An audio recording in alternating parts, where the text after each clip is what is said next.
الرحمن الرحيم. نعرہ رسالت، نعرہ حیدری، نعرہ حیدری. اسی کو دیے امام زمانہ بلند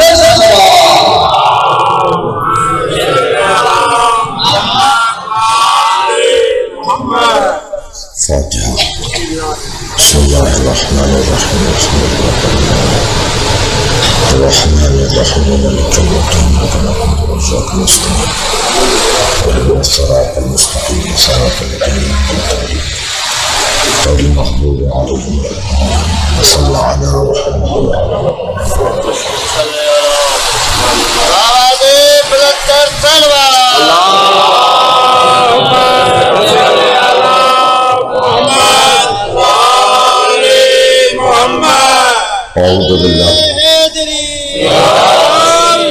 أعوذ بالله من الشيطان الرجيم. بسم الله الرحمن الرحيم. الحمد لله الذي لا يبلغ مدحته القاهرون ولا يحصي نعماءه العابدون ولا يعطي حقه المجتهدون الذي ليس لصفته حد محدود ولا نعت موجود ولا وقت معدود ولا أجل ممدود. فطر الخلائق بقدرته ونشر الرياح برحمته. الصلاة والسلام على الرسول المسدد المصطفى العمجد المحمود الأحمد سيدنا ومولانا ومولى الكونين جد الحسن والحسين وعلي أبا القاسم محمد.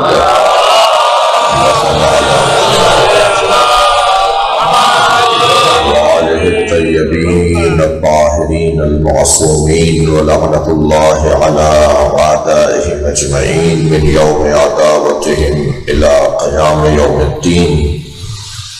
أما بعد، قال الحكيم في قرآن الكريم. بسم الله الرحمن الرحيم. إن هذا لهو البلاء المبين. سلام على إبراهيم وفديناه بذبح عظيم. صلوات. اللهم صل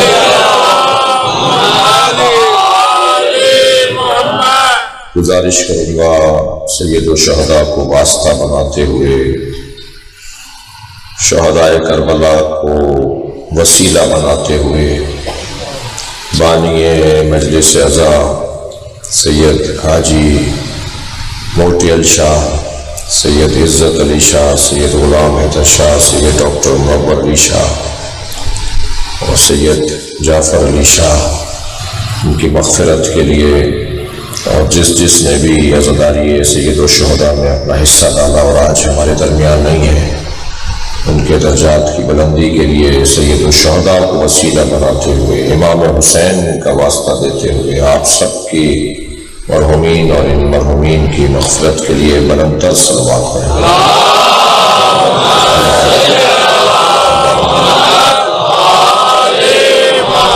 تمام سبزواری سادات اور لکھیاری سادات، سیون کے تمام مومنین، احمد علی شاہ، سید اعجاز علی شاہ، سید آصف علی شاہ، سید معظم علی شاہ، سید شہزاد حیدر شاہ، سید ذیشان حیدر شاہ، سید رضا احمد شاہ، اور آپ سب کے بھی ذہنوں میں جو حاجات ہیں، جو طلب ہے، ہم سب فقیر بیٹھے ہیں، اور آج کی یہ رات اور آج کا یہ غم اللہ حسین کے نام پہ بانٹنے کو تیار ہے. لہذا اپنے ذہنوں میں اپنی حاجات رکھتے ہوئے اس ذات کردگار کو سہون کی فضاؤں میں امام حسین کا واسطہ دیں. اللہ ان تمام سادات اور آپ تمام مومنین و سادات اور تمام حاضرین اور پوری دنیا میں سوشل میڈیا کے ذریعے جو اس مجلس کو دیکھ رہے ہیں لوگ، جو اس وقت سہون میں ہیں ہمارے ساتھ، چاہے وہ کینیڈا اور امریکہ میں بیٹھے سن رہے ہوں، ان سب کی حاجات کی برابری کے لیے بلندر صلوات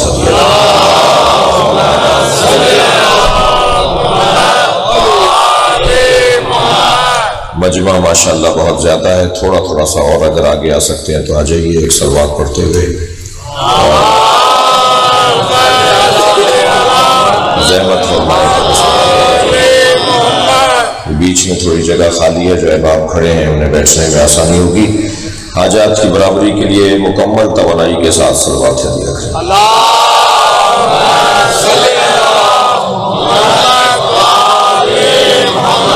سورہ مبارکہ صف کی 3 آیات میں نے تلاوت کی ہیں۔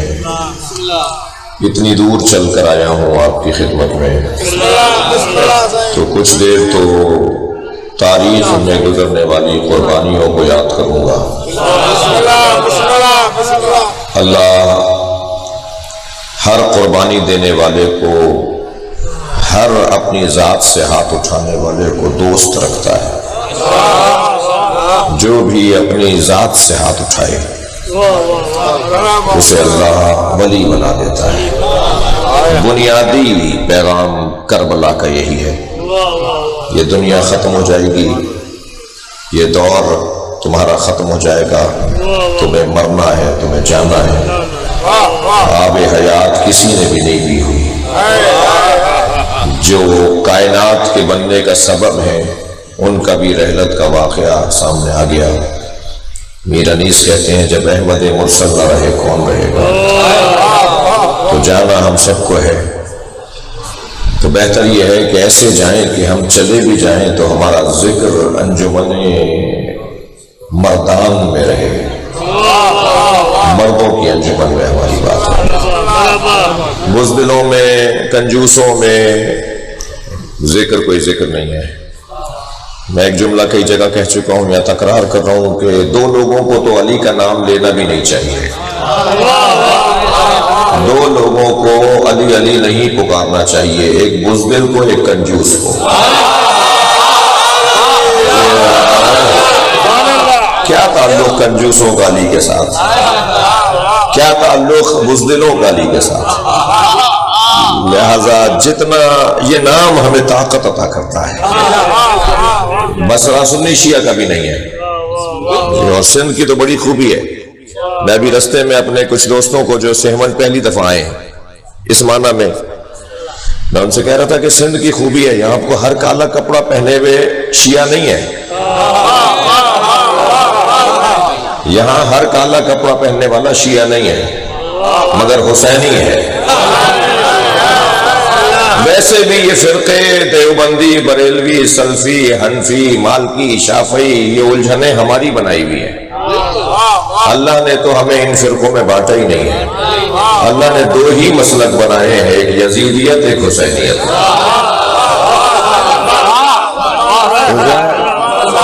لہذا سندھ کی خوبی یہ ہے کہ یہاں کے سیاستدان بھی، یہاں کے وڈیرے بھی، یہاں کے زمیندار بھی اگر سندھی ہے، مجھے تو اس کے سندھی ہونے پہ شک ہے جو حسینی نہ رہے۔ کچھ ایسے نظر آ رہے ہیں مجھے، کچھ اس صوبے میں ایسے نظر آ رہے ہیں۔ لہٰذا یہ تو میں نے ان بچوں سے بھی کہا، جوانوں سے بھی، کہ رستے میں ہمیں نظر آ رہے تھے تو ان کا یہ ضروری نہیں ہے کہ یہ شیعہ ہوں۔ اور اس مجلس میں ایک بڑی تعداد سنی بھائیوں کی بیٹھی ہے۔ یہ کس نے کہہ دیا کہ ہماری ہے کربلا؟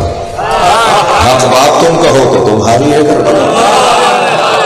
جو بھی امام حسین کا، ہر بیدار دماغ، ہر زندہ ضمیر مولا حسین کو یاد کرے گا، چاہے وہ کسی بھی مسلک اور مکتب کا ہو۔ یہ جوان آج کل سوشل میڈیا سے جڑے ہوئے ہیں، آپ جا کے دیکھیے، آج نیٹ پر جا کے دیکھیے، امریکہ، کینیڈا، آسٹریلیا کے چرچوں میں، مسیحیوں کے مراکز میں امام حسین پہ پورا اشرا ہوا ہے۔ پورا چرچ مسیحیوں سے بھرا ہوا ہے مگر بات حسین کی کر رہے ہیں۔ تو یہ حسن ہے، اس نام میں تاثیر اور کشش ہے۔ اللہ نے امام حسین کے نام میں جو دم رکھا ہے نا، وہ میں آپ کی اس مجلس میں بیان کرنے کی کوشش کروں گا۔ آخر حسین کے نام میں یہ کشش کیوں ہے؟ امام حسین کے نام میں یہ جاذبیت، یہ مقناطیسی کیفیت ہے۔ جو حسین کو مانتے ہیں وہ تو مانتے ہیں، جو امام حسین کو نہیں بھی مانتے ان میں جرأت نہیں ہے کہ وہ یزید کی تعریف کریں،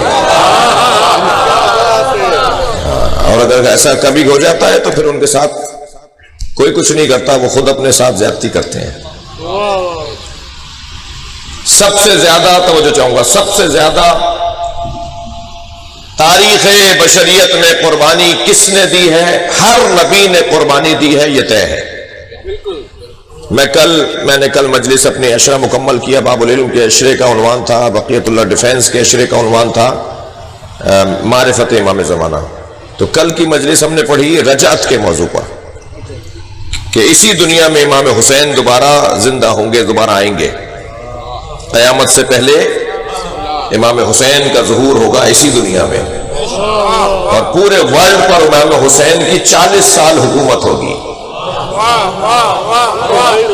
یہ عقیدہ رجعت کہ ایک جھلک عرض کر رہا ہوں میں آپ سے، ایک اشارہ عرض کر رہا ہوں۔ اس پوری دنیا پہ امام حسین کی ورلڈ پر بارڈر ختم ہو جائیں گے، پاسپورٹ ختم ہو جائیں گے، ویزے ختم ہو جائیں گے،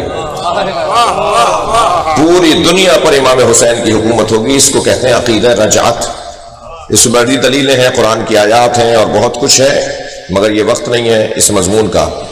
تو اس میں ایک بحث آئی ہماری کہ رجعت کے موقع پر کون کون، جیسے امام حسین آئیں گے ایسے اور کون آئے گا، کون کون پلٹ کے دوبارہ زندہ کیے جائیں گے، مزاروں سے اٹھیں گے زندہ، اللہ کی قدرت کا جلوہ ہوگا، اللہ اپنی قدرت کا جلوہ دکھائے گا۔ جیسے حضرت عیسیٰ کو 2000 سال سے زندہ رکھا ہوا ہے، سارے مسلمانوں کا عقیدہ ہے کہ 4 نبی، کوئی 2000 سال سے، کوئی 1500 سال سے، کوئی 3000 سال سے زندہ ہے۔ حضرت خضر زندہ ہے یا نہیں؟ سارے مسلمانوں کا عقیدہ ہے۔ حضرت ادریس، حضرت الیاس، حضرت عیسیٰ، چاروں نبیوں کو رحلت نہیں ہوئی، ان کے مزار نہیں ہے کہیں، ان کا انتقال نہیں ہوا، یہ زندہ ہیں۔ اور کیا معلوم اس وقت سے ہیون میں ان میں سے کوئی آیا ہوا ہو، یہ میں نہیں پہچانتا تو میری آنکھوں کا دھوکہ ہے نا، وہ ہے، اس پر تو مجھے یقین کرنا پڑے گا۔ تو 4 نبی ہزاروں سال سے زندہ ہیں، اللہ چاہے، اللہ کی قدرت ہے، اللہ چاہے جس کو جتنی لمبی عمر دے۔ جی حضرت عیسیٰ تو 2 مہینے کے بعد اپنے دوست کو قبر پر جا کر اس کی ماں کے رونے پر، شہر سے باہر گئے ہوئے تھے، پیچھے سے دوست کا انتقال ہو گیا، واپس آئے تو ماں رو رہی تھی، دوست کی ماں۔ تو حضرت عیسیٰ نے قبر پہ جا کر کہا، میں تجھے اللہ کے حکم سے اجازت دیتا ہوں کہ زندہ ہو جا۔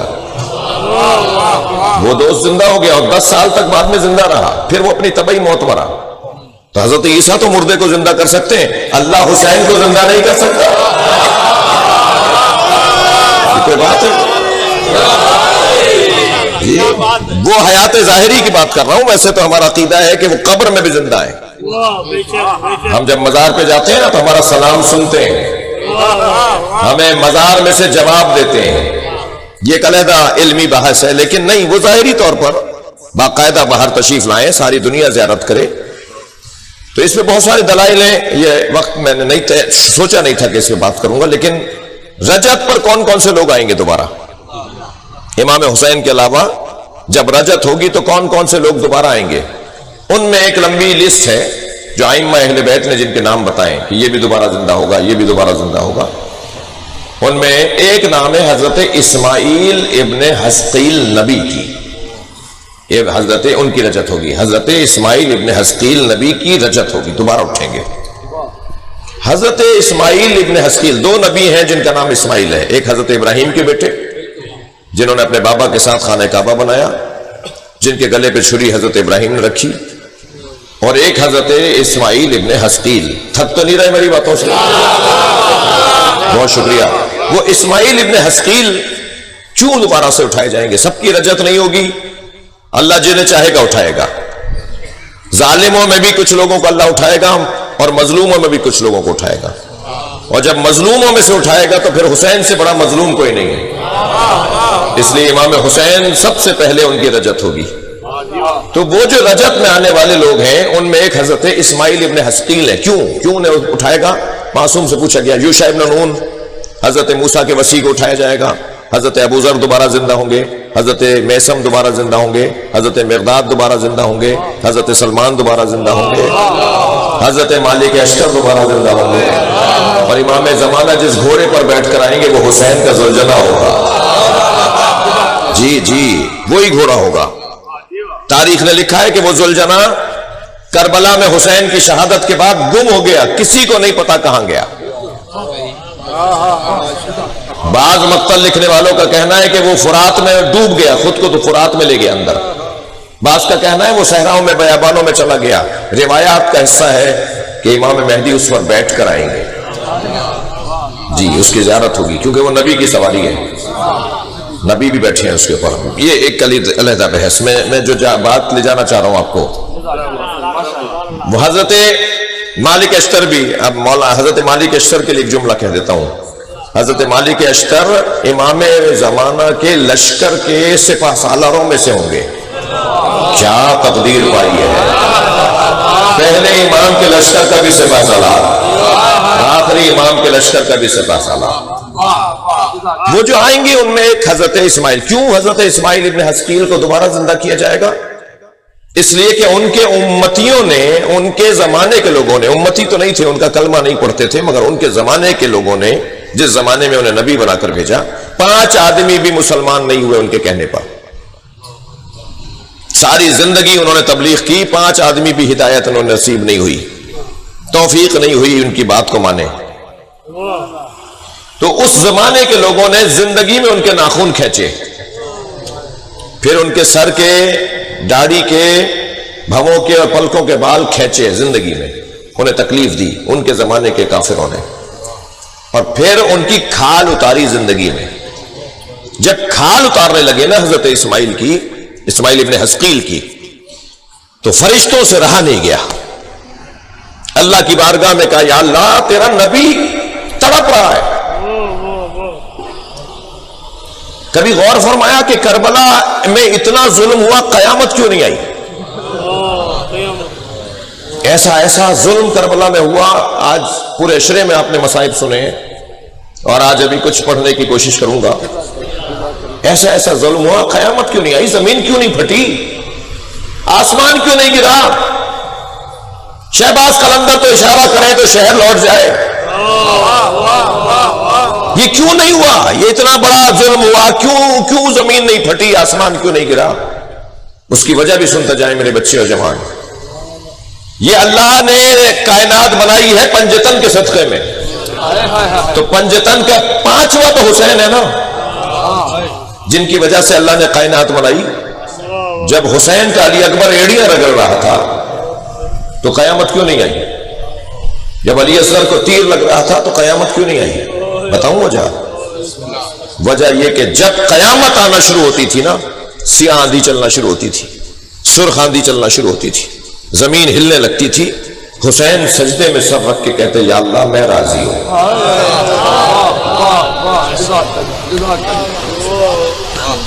جب جناب زینب پر ظلم ہوتا تھا اور قیامت آنا شروع ہوتی تھی, 8 جگہیں میں نے تلاش کی ہیں مقتل کی کتابوں میں کہ جہاں قیامت آنا شروع ہو گئی تھی, زلزلہ آنا شروع ہو گیا تھا, سیاہ آندھیاں چلنا شروع ہو گئی تھیں. مگر فوراً جب یہ آثار دیکھتے تھے نا جن پہ ظلم ہو رہا تھا, جب یہ آثار دیکھتے تھے کہ اب اللہ قیامت کا ڈالا ہے, مر جائیں گے سب, ختم ہو جائے گا سب, فوراً جناب امام سجاد کی زبان پہ آتا تھا, الحمدللہ رب العالمین, یا اللہ ہم راضی ہیں, ہم راضی ہیں. جب امام حسین کے کٹے ہوئے سر پر کسی نے پتھر مارا تو جناب رباب سے برداشت نہیں ہوا, انہوں نے بددعا کے لیے ہاتھ اٹھانا چاہے تو جناب زینب نے دیکھا کہ میری بھابھی حسین کی زوجہ اگر بددعا کریں گی تو قیامت آ جائے گی. آواز دے کر کہ بھابھی اللہ سے کہیے ہم راضی ہیں. قیامت رک گئی. حضرت حسکیل کی کھال کھینچی جا رہی ہے, حضرت ابن حسکیل, حضرت اسماعیل ابن حسکیل کی کھال کھینچی جا رہی ہے. اچھا یہ تو طے نہیں ہے کہ میں وہی مجلس پڑھوں گا جو سب نے سنی ہوئی ہوگی. میں تھوڑے چہرے دیکھ رہا ہوں کہ یہ نئی نئی باتیں کہاں سے کر رہے ہیں. یہ تو طے ہی نہیں ہے. سلوات پڑھے ذرا محمد و آل.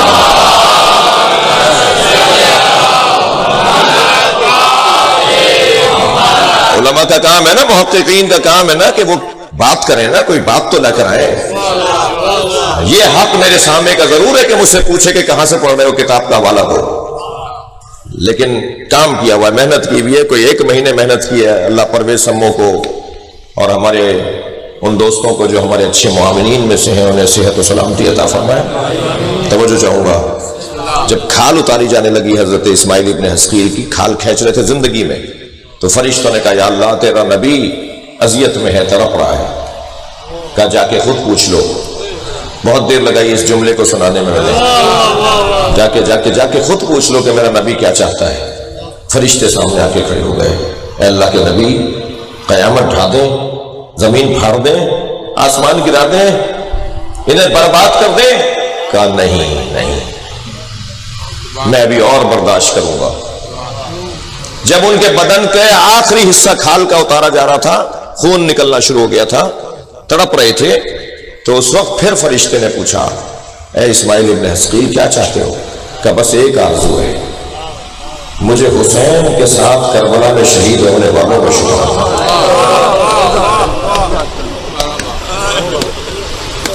یہ واحد واقعہ ہے کربلا کا جو رونما ہونے سے پہلے بھی دہرایا جاتا تھا.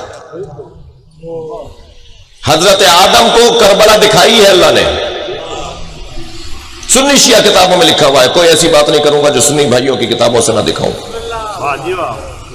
حضرت موسیٰ کو کربلا لے جا کر اللہ نے گزر رہے کر پہنچایا کربلا ہو.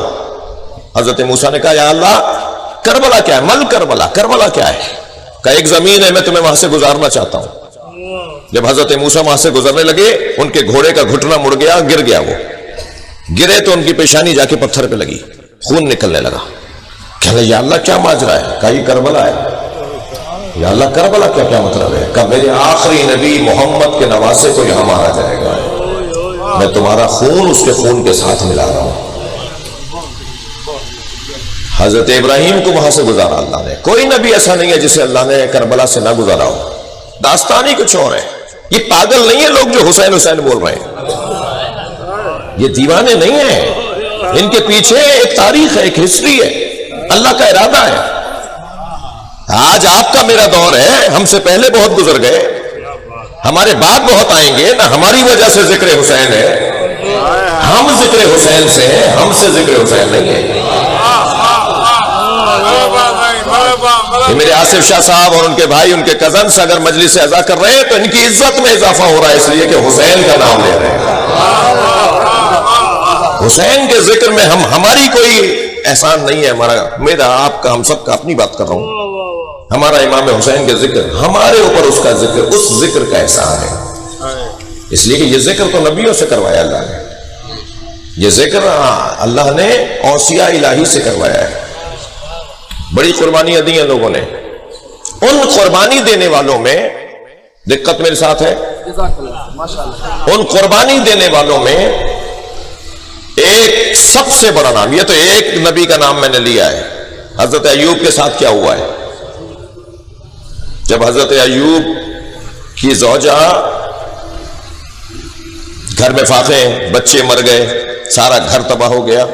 جب گئی نا حضرت ایوب کی زوجہ محنت کرنے کہ اس کی اجرت ملے گی تو گھر کا گزارا چلے گا.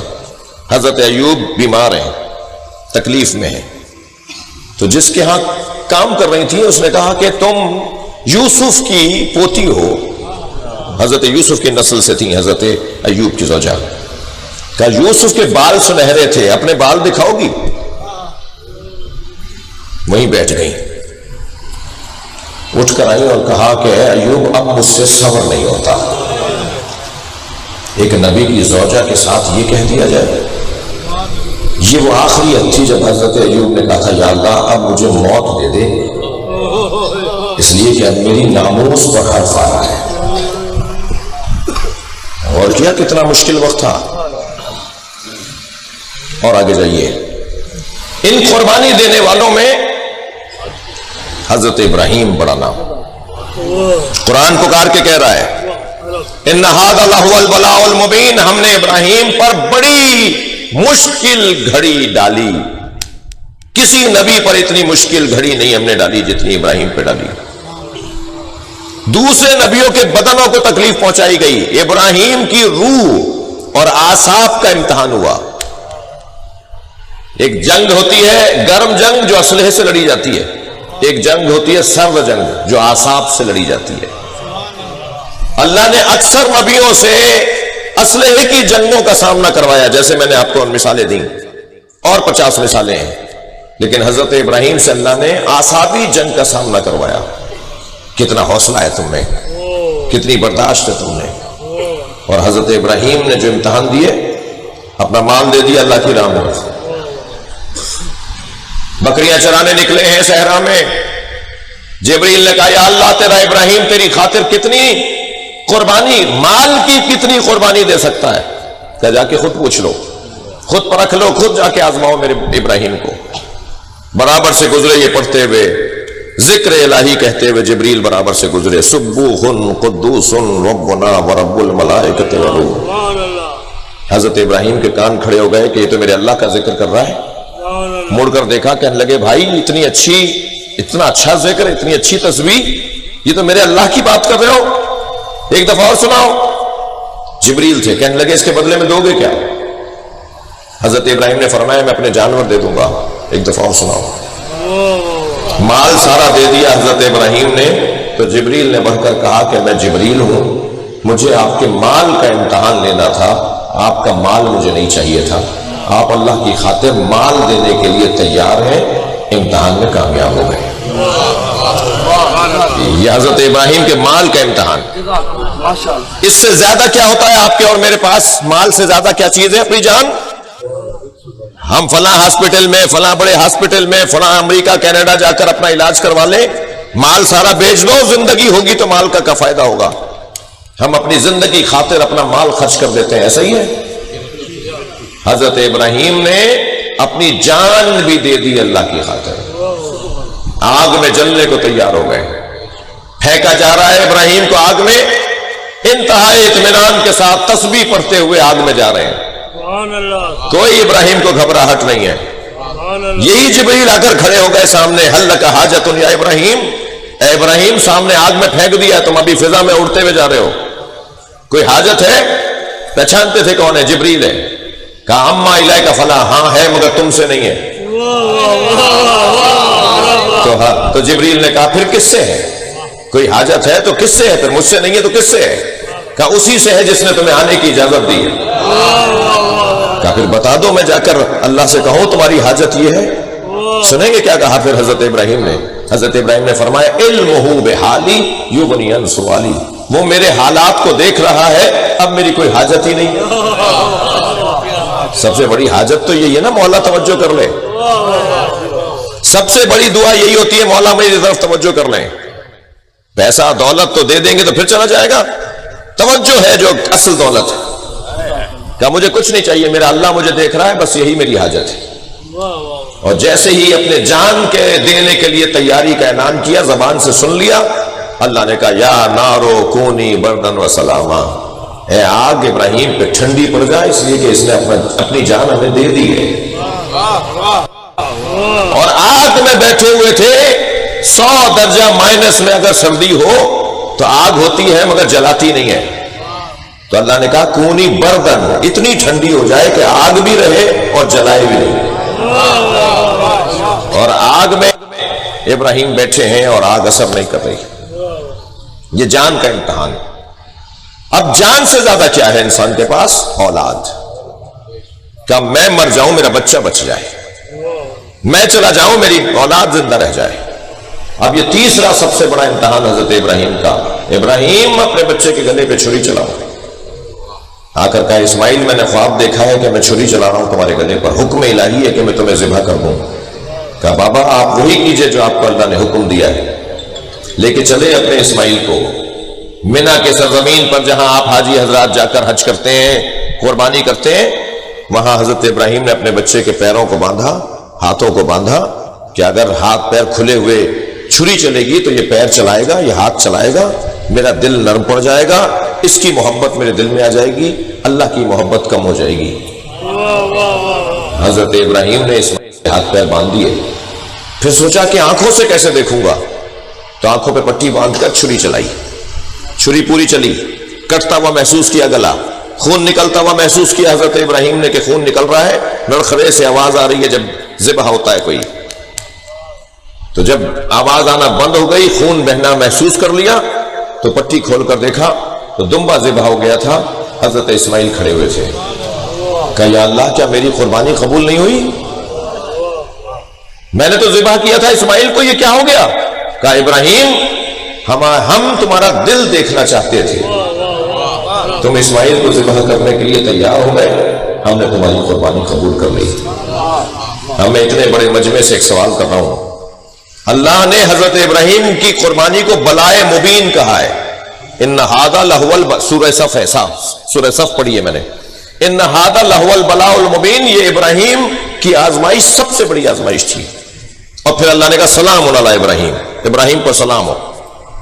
آیت یہاں مکمل نہیں ہو رہی، آگے بڑھ کر کہتا ہے اللہ وفدیناہ بذبح عظیم، مگر ان قربانیوں کے بعد بھی ہم ایک بڑی قربانی چاہتے ہیں۔ اب جب تو نے کہہ دیا کہ سب سے بڑی بلا تھی تو اور بڑی بلا کیا ہوگی، اور بڑی آزمائش کیا ہوگی؟ عربی میں بلا کہتے ہیں آزمائش کو۔ اور بڑی آزمائش کیا ہوگی جب تو نے خود کہہ دیا کہ سب سے بڑی آزمائش ہے، پھر خود کہہ رہا ہے کہ ہمیں ایک اور قربانی چاہیے، وَفَدَيْنَاهُ بِذِبْحٍ عَظِيمٍ، ایک اور عظیم قربانی چاہیے، جسے علامہ اقبال کہتے ہیں اللہ اللہ بائے بسم اللہ پدر، مانیے ذبح عظیم احمد پسر۔ یہ حسین علی کا بیٹا ذبح عظیم جو قرآن میں آیا ہے، علامہ اقبال کہتے ہیں وہ جو قرآن میں ذبح عظیم آیا ہے اس کی مانی حسین ہے۔ اللہ نے حضرت ابراہیم کی قربانی، ابراہیم تمہاری نسل میں سے ایک حسین آئے گا، اس سے بڑی قربانی لوں گا۔ میرا محترم سننے والوں سے یہ سوال، اللہ نے ابراہیم کا مال واپس کر دیا، جان واپس کر دی، نہیں جلے نا، اولاد واپس کر دی، نہیں ذبح ہوئے نا اسماعیل، مگر حسین سے مال بھی رکھ لیا، حسین سے جان بھی رکھ لی اللہ نے، اور حسین کا ایک اسماعیل نہیں 18 اسماعیل رکھ لیے۔ کربلا میں ایک اسماعیل نہیں دیا حسین نے، 18 اسماعیل قربان کر دیے میرے مولا حسین نے۔ سارے بیٹے بھی رکھ لیے حسین کے، سارے بھتیجے بھانجے بھی رکھ لیے اللہ نے، کوئی زندہ نہیں رہا، سب ذبح ہو گئے۔ کیا فرق ہے ابراہیم اور حسین کی قربانی میں؟ قرآن کی روح سے بات کر رہا ہوں، یہی فرق ہے۔ کیوں اللہ نے ابراہیم سے مال نہیں لیا، واپس کر دیا، اولاد واپس کر دی؟ حسین سے کیوں لے لی؟ علت سنتے جائیے گا۔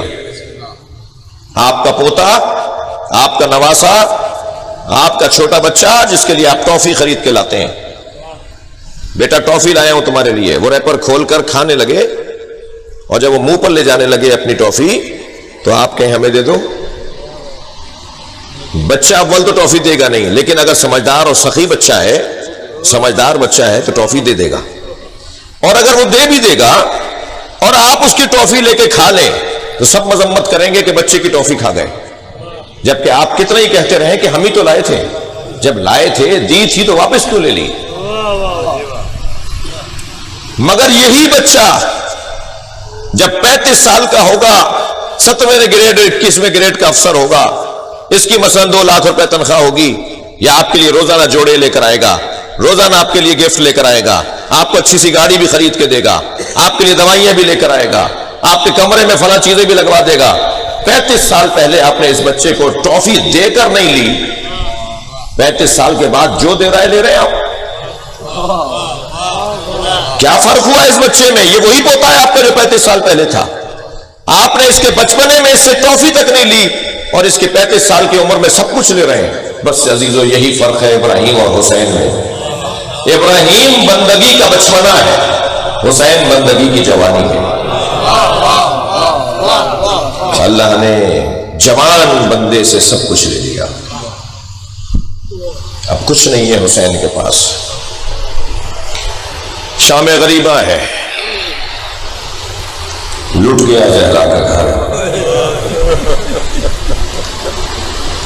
پورے ملک میں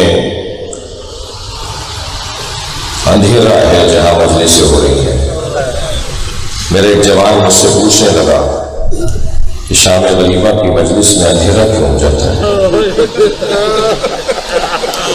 شام غریبہ کی مجلس میں اندھیرا اس لیے ہوتا ہے کہ چراغ سارے بجھ چکے تھے، حسین کے خیمے جل چکے تھے،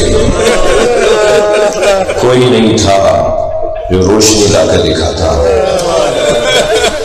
جب ہم مجلس شام غریبہ میں زمین پر بیٹھتے ہیں نا، یہاں تو پھر آپ نے الحمدللہ فرش ہے، بیٹھے ہیں ممی، بعض امام بارگاہوں میں تو اسی مٹی پر ہم بیٹھے ہوتے ہیں، اس لیے کہ زینب کو بیٹھنے کے لیے فرش نہیں تھا۔ اجرکم اللہ، اجرکم اللہ، جن کی آوازیں بلند ہو رہی ہیں، جو رونے آئے ہیں اور ہم سب رونے آئے ہیں۔ میں نے کچھ دیر اگر فضائل کے باب میں لگائی ابھی تو وہ بھی فلسفہ شہادت سمجھنے کے لیے۔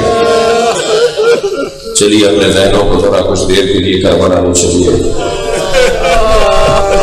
آج صبح کا سورج جب نمودار ہوا تھا تو زہرا کا گھر آباد تھا،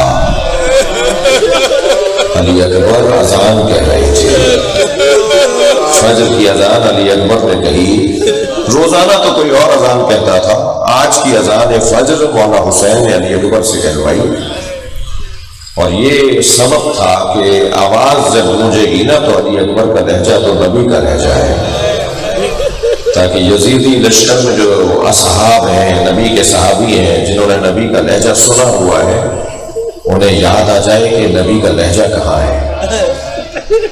یہ حجت تھی حسین ابن علی کی، یہ حجت تمام کر رہے تھے مولا۔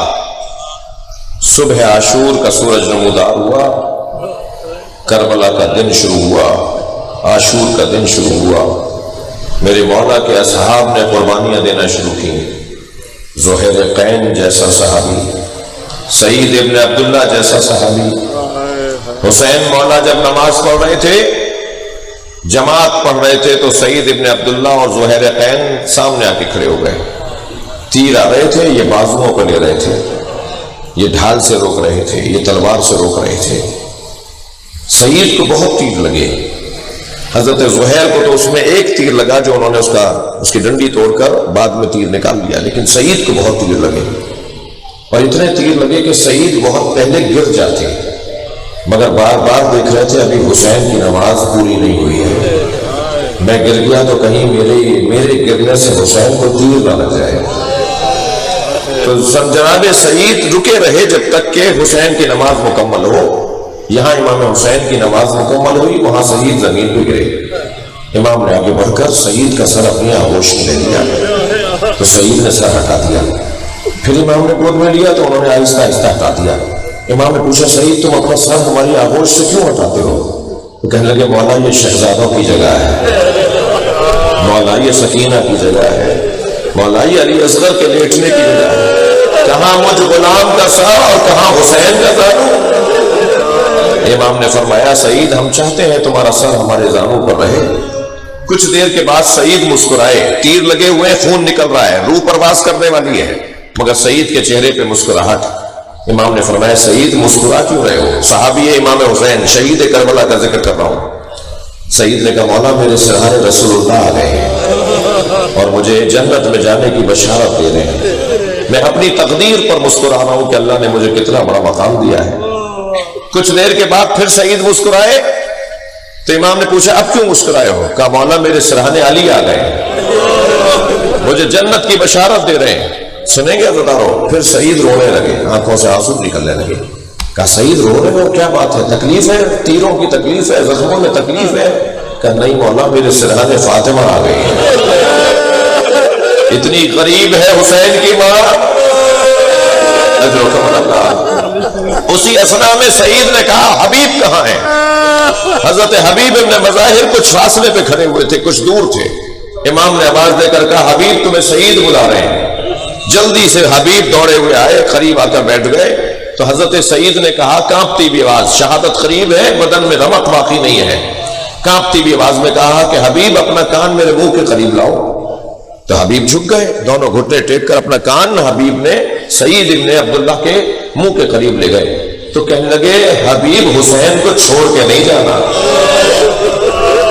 میرا مولا غریب ہوتا جا رہا، میرے مولا کے اصحاب مارے جا رہے ہیں۔ ایسے ایسے شیر دل صحابیوں کے لاشیں حسین نے اٹھائے، اور پھر ایسا وقت آیا کہ آواز دی تقدم ولدی، اے میرے لال آگے بڑھو۔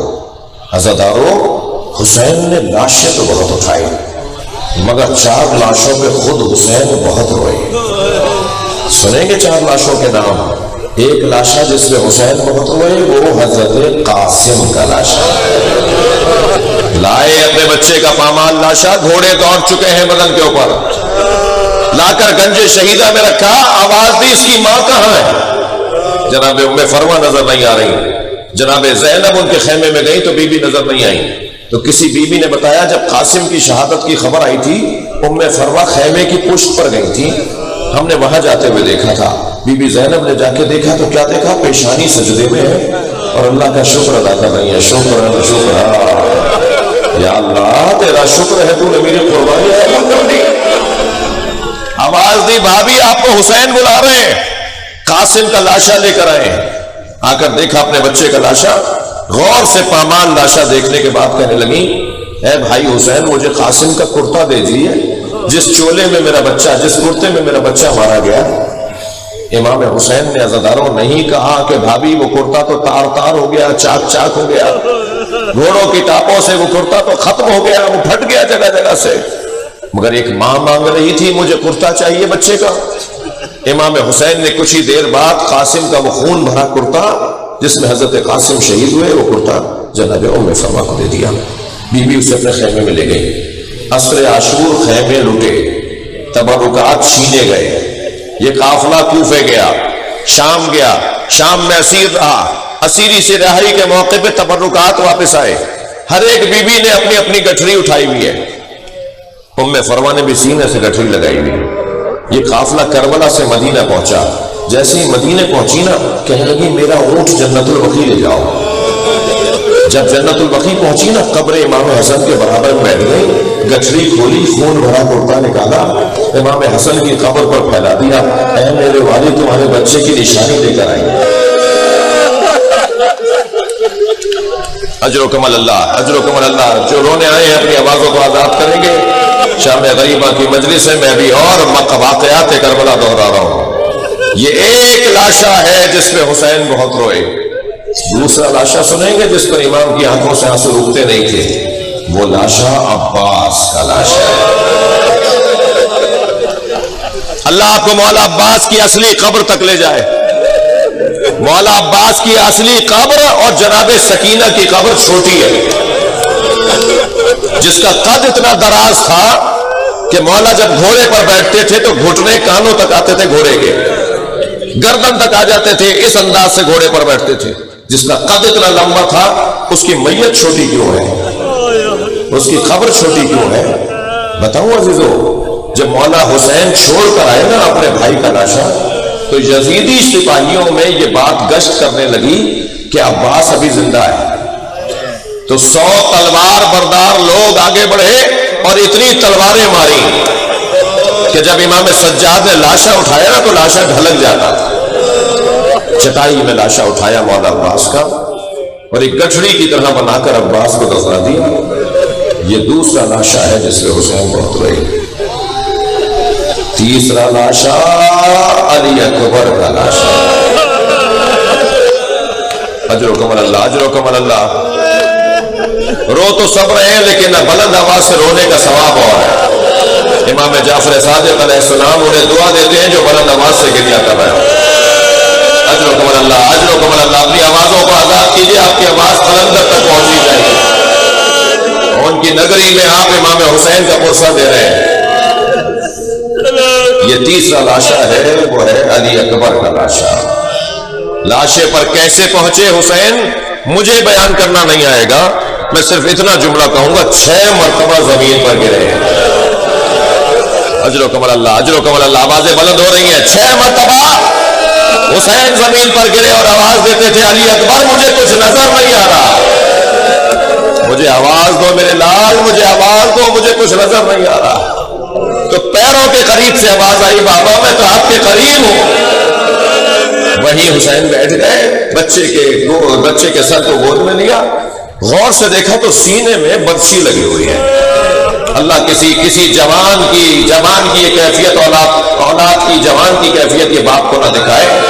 سینے میں برچی لگی ہوئی ہے. امام نے چاہا کہ وہ برچی نکالے تو علی اکبر نے ایڑیاں رگڑنا شروع کی. ایڑیاں علی اکبر نہیں رگڑ رہے تھے, زمین کربلا پہ زلزلہ آ رہا تھا. حسین نے فرمایا علی اکبر کیا چاہتے ہو؟ بابا یہ برچی کا پھل ٹوٹ گیا ہے. عزادارو علی اکبر کو تکلیف ہے.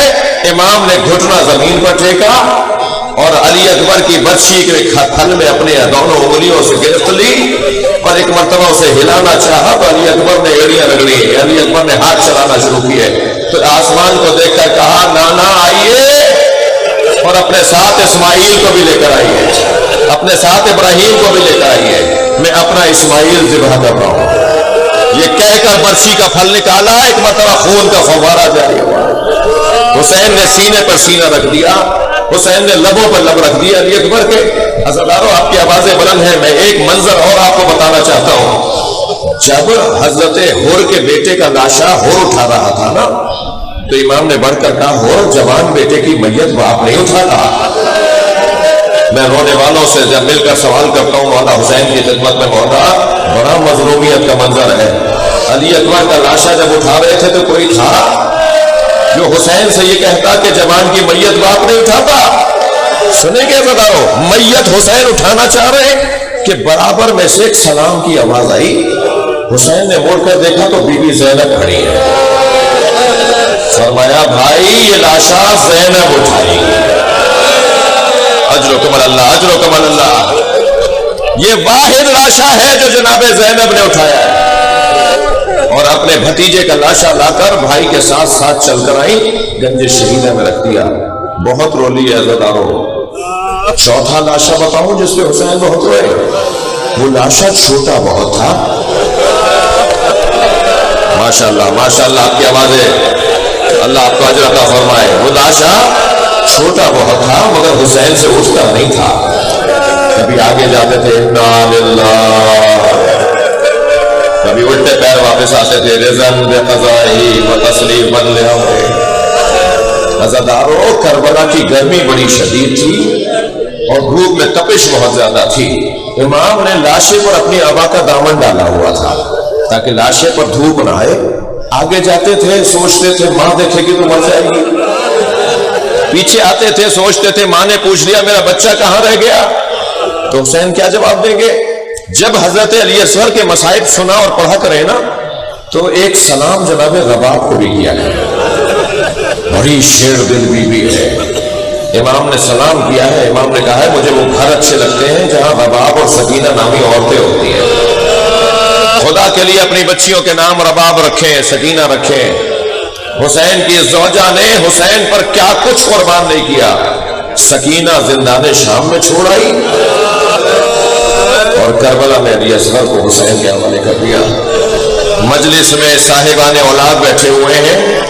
میں اشارہ کروں گا, ممبر کا ادب رکاوٹ ہے, ممبر کا ادب مانے ہے, مجھے روک رہا ہے کہ میں تفصیل میں نہیں جاؤں گا.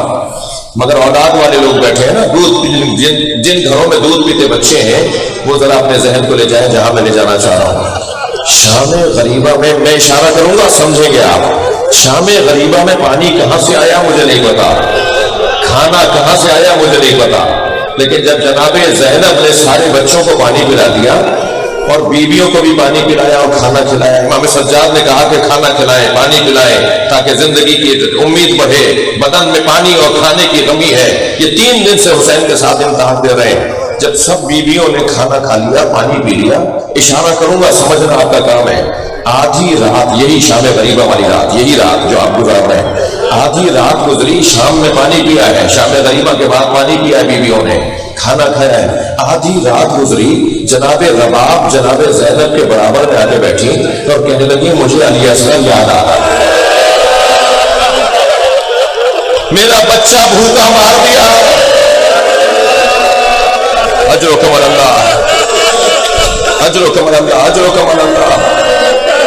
آوازیں بلند ہیں, اللہ آپ کو اجر و ثواب عطا فرمائے. عزادارو اصغر کا لاشا قبر کے حوالے کر دیا.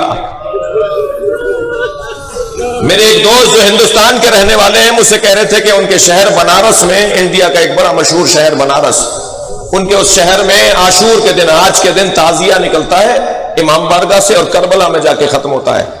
کہنے لگے تعزیہ نکلا، ہم اس روٹ پر آگے چلے گئے، پہلے چلے گئے جہاں کو جلوس آنا تھا کہ تاکہ انتظامات کو دیکھ سکیں. تو ہم نے ایک چوک پر دیکھا ہزاروں کی تعداد میں ہندو عورتیں کھڑی ہیں. قریب گئے تو اور عجیب منظر نظر آیا، اور وہ منظر یہ تھا کہ ہر عورت کی گود میں دودھ پیتا ہوا بچہ ہے. وہ ہزاروں کی تعداد میں شیر خوار بچوں کو چوک پر لیے کھڑی ہیں اور اس طرف دیکھ رہی ہے جہاں سے تعزیہ آ رہا ہے. ہم برابر سے گزرے تو کہنے لگی تم مسلمان ہو؟ مولانا کہنے لگے، میں نے کہا ہاں مسلمان ہیں. کہنے لگی بتاؤ بابا حسین کا جلوس کب تک آئے گا؟ انہوں نے کہا تمہیں بابا حسین کے جلوس کا انتظار کیوں ہے؟ کہنے لگی تمہیں نہیں پتا آج حسین کا بچہ بھوکا مارا گیا، آج ہم اپنے بچوں کو دودھ نہیں پلاتے جب تک تعزیہ دفنا نہ دیا جائے. سلام ہو جناب رباب پر. عزادارے جناب رباب نے اپنے بچے کو اپنے ہاتھوں سے دفنایا ہے. امام حسین نے اور جناب رباب نے حضرت علی اصغر کو اپنے ہاتھوں سے دفنایا ہے. تسلی ہو گئی ہوگی بیوی کو کہ میرا بچہ دفنایا گیا. سلام ہو اس بیوی کے جگر پر. جب 11 محرم کو سر گنے جانے لگے اور کسی نے کہا کہ ایک وہ چھوٹا بچہ نظر نہیں آ رہا، تو ایک اور ظالم نے کہا حسین اپنی زوجہ کے ساتھ خیمے کے پیچھے گئے تھے اور وہاں سے حسین کے آپ واپس آئے تو بچہ نہیں تھا. اللہ اکبر. ایک مرتبہ نیزہ بردار ظالم چلے اور جناب رباب کے ہاتھوں میں رسی بندھی ہوئی اور دیکھ رہی ہے، اور ایک مرتبہ ایک نیزہ زمین میں گیا. جب باہر آیا ننا سا لاشا، اس ماں پر کیا گزری ہوگی. اب کربلا کے میدان میں حسین اکیلے ہو گئے. اب کربلا کے میدان میں حسین تنہا ہو گئے. اپنے بچوں کو قربان کر دیا. آئے خیموں کے سامنے، اے زینب میرا سلام. بیویوں نے حلقہ بنایا. کیسے رخصت لی ہے امام حسین نے، اس کا بیان مشکل ہے، مگر جب گھوڑے پر آ کر بیٹھنا چاہتے ہیں تو حسین کو یاد آیا کہ جب بھی میں گھوڑے پر بیٹھتا تھا عباس بڑھ کے لگام پکڑتے تھے، علی اکبر بڑھ کے زین سنبھالتے تھے، اب کوئی نہیں رہا جو مجھے بٹھائے. تو خیمے کے دروازے سے زینب سمجھ گئی کہ بھائی کو عباس یاد آ رہے ہیں، تو جلدی جلدی آگے آئی اور زین پکڑی، گھوڑے کی لگام پکڑی اور فرمایا بھی زینب زندہ ہے، بھائی سوار ہو جائیے، آپ کی بہن زندہ ہے. میری بیوی نے اپنے بھائی کو سوار کروایا. امام نے فرمایا ذوالجلالہ مجھے مقتل تک پہنچا دے. گھوڑے نے پیر نہیں اٹھائے. امام کو تعجب ہوا. کبھی امام نے گھوڑے کو چابک نہیں مارا، کبھی امام نے گھوڑے کو تازیانہ نہیں مارا، کبھی مار کر نہیں چلایا گھوڑے کو. کہتے تھے چل تو چلتا تھا، کہتے تھے رک جا تو رک جاتا تھا. یہ ایسے ہی ہم ذوالجلالہ کی شبیہ نہیں بناتے. جس میدان میں انسان بے وفا ہو گئے تھے، اس میدان میں اس جانور نے حسین کو اتارنے کے بعد چھوڑا نہیں تھا. جب امام گھوڑے سے گر گئے تھے نا، جو رونے آئے تکلف نہیں کرے نا. آپ پر آج نہیں روئیں گے تو کب روئیں گے؟ میں جو نہیں رو رہے ان سے کہہ رہا ہوں. جب اس گھوڑے نے حسین کو گرا دیا، جب حسین گر گئے اور گھوڑے نے اتار دیا، تو یہ چھوڑ کر نہیں گیا امام حسین کو، لاشے کے گرد چکر کاٹ رہا تھا. دور سے عمر صاحب نے کہا میں نے بچپن میں اس پہ نبی کو بیٹھے دیکھا ہے، کوئی گھوڑے کو تیر نہ مارے، کوئی ذوالجلالہ کو تیر نہ مارے. میں جب چھوٹا تھا تو میں نے دیکھا تھا نبی اس میں بیٹھتے تھے.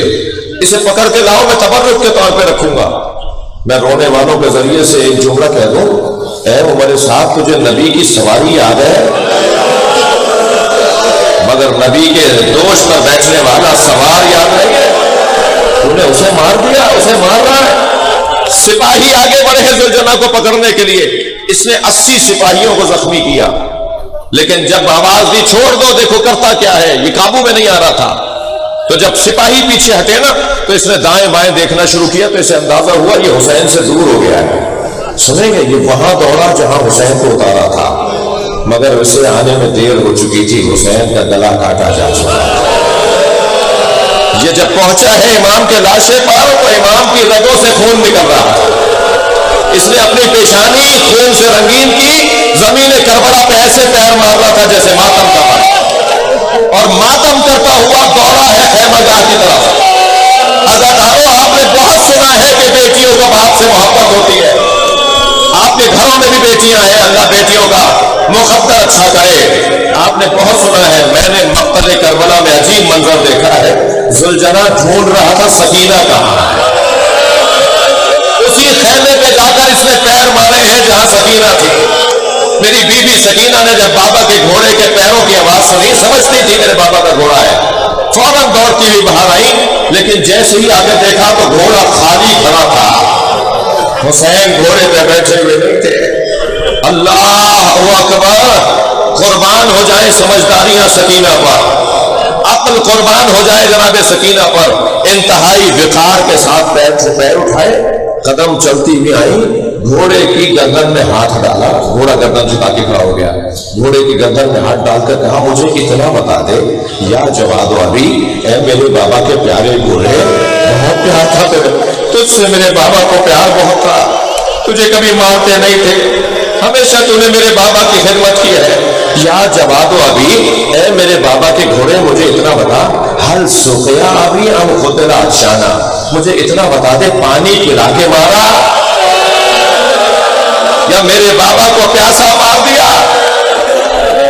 عزاداروں، کربلا میں حسین مارے گئے، جناب فضہ دوڑی ہوئی آئی، تھکے نہیں، مجھے ابھی 2 منزلیں اور لینی ہے، جناب فضہ دوڑی ہوئی آئی، جناب زینب سے آ کر کہا ہے آقا زادی زینب قیامت آنے والی ہے۔ بیوی نے فرمایا اماں کیا بھائی کی شہادت کے بعد کوئی قیامت رہ گئی؟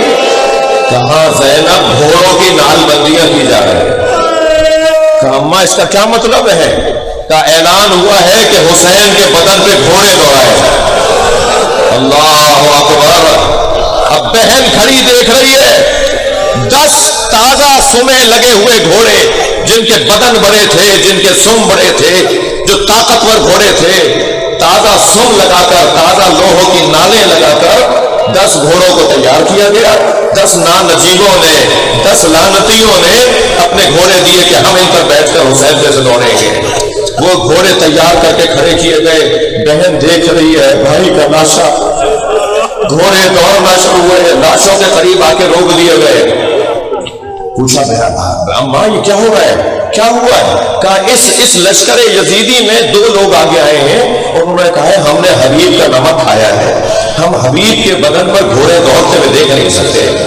حبیب کا لاشا اٹھا رہے ہیں، زہیر کا لاشا اٹھا رہے ہیں، مسلم ابن اوسجہ کا لاشا اٹھا رہے ہیں۔ سنیں گے غدار و مظلومیت حسین ابن علی، حتیٰ سارے لاشیں اٹھا لیے، ایک زہرا کا نام، کربلا کے میدان میں تنہا حسین کا لاشا۔ گھوڑے دوڑنا شروع ہوئے، مشرق کے گھوڑے مغرب دوڑ گئے، حسین کا لاشا پامال ہو گیا۔ اللہ کسی بہن کو بھائی کا ایسا لاشا نہ دکھائے۔ جب آئی ہے نا امام حسین کے لاشے پر، لاشا پہچانا نہیں گیا جنت سے، امام کی پسلیاں کمر سے نکل رہی تھی۔ عزاداروں سخت جملے کہہ رہا ہوں، اللہ کرے آپ برداشت کر جائیں۔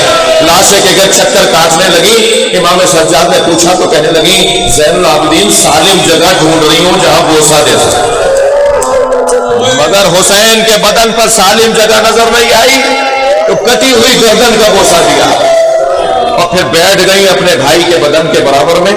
کہنے لگی زین العابدین کل کا دن 11ویں محرم کی یہ واقعہ ہے، زین العابدین دیکھ رہے ہو حسین کے بدن پہ دھوپ آ گئی ہے، میرے سر پہ چادر نہیں ہے، میں 3 سال کی تھی، اپنے گھر کے صحن میں سو رہی تھی، کچھ دیر کے بعد میری آنکھ کھلی تو میں نے دیکھا سارے صحن میں دھوپ آ گئی مگر میرے اوپر سایہ تھا، مجھے تعجب ہونے لگا یہ سایہ کیسا ہے؟ جب میں نے پہلو بدل کے دیکھا تو یہی بھائی تھا جو چادر پکڑے کہ کہیں میری بہن زینب پہ دھوپ نہ جائے۔ اب بتاؤ یہ زینب کہاں جائے؟ حسین کربلا میں مارے گئے، شام غریب آ گئی، خیمے لوٹ لیے گئے، بیویوں کے تبرکات چھین لیے گئے، پانی آیا، کہاں سے آیا یہ کہیں اور بیان ہو، لیکن جب جناب زینب نے کوزے میں پانی بھر کے سکینہ کو دیا نا، سکینہ پانی پی لو، تو میری بیوی نے ہاتھ میں کوزہ لے تو لیا مگر پھوپھی کے چہرے کو دیکھ کر کہا پھوپھی اماں آپ مجھ سے زیادہ پیاسی ہیں، پہلے آپ پانی پیئے۔ کہنے لگی زینب بی بی کہنے لگی اے سکینہ پہلے بچے پانی پیتے ہیں پھر بڑے پانی پیتے ہیں، پہلے تم پی لو پھر ہم بڑے بھی پانی پی لیں گے۔ بس یہ جملہ سنا، دونوں ہتھیلیوں کو زمین پہ ٹیکا، کوزہ اٹھایا اور اندھیرے بیابان میں جانے لگی۔ پیچھے پیچھے بیویاں جانے لگی، سکینہ کہاں جا رہی ہو؟ سکینہ اندھیرے میں کہاں جا رہی ہو؟ کہا پھوپھی اماں ابھی تو آپ نے کہا ہے کہ پہلے بچے پانی پیتے ہیں، میرے بابا علی اصغر کو پانی پلانے لے گئے، میرا بھائی واپس نہیں آیا، میں اپنے بھائی کو پانی پلانے جا رہا ہوں، علی اصغر کو یاد رکھو۔ علی اصغر قبر کے حوالے ہو گیا، علی اصغر کربلا اللہ لعنت اللہ یا حسین